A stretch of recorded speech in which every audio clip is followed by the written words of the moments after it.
Welcome to the Slop Farm. Enjoy the video. In this video, I will explain how to import a Selenium project into Eclipse. First, ensure you have Eclipse IDE for Java developers installed and ready. Next, download the latest stable Selenium WebDriver (JAR) files from the official Selenium website.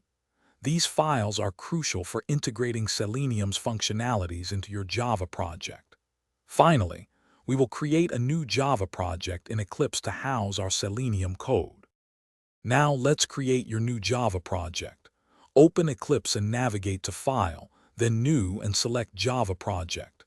Give your project a meaningful name like my Selenium project and click Finish.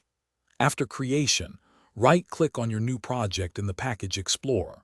Select Properties, then Java Build Path and click on the Libraries tab to prepare for adding external JARs. With your project ready, it's time to add the Selenium libraries.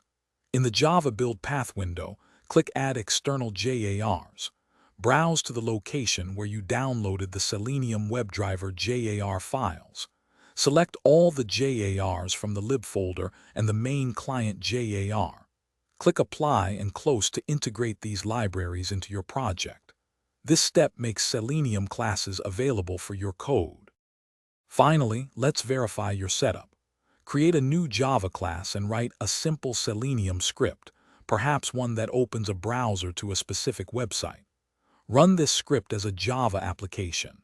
If the browser launches and navigates correctly, your Selenium project is successfully imported and configured. If you encounter issues, double-check your build path and ensure all JARs are present. Thanks for watching. Consider subscribing if we helped you today.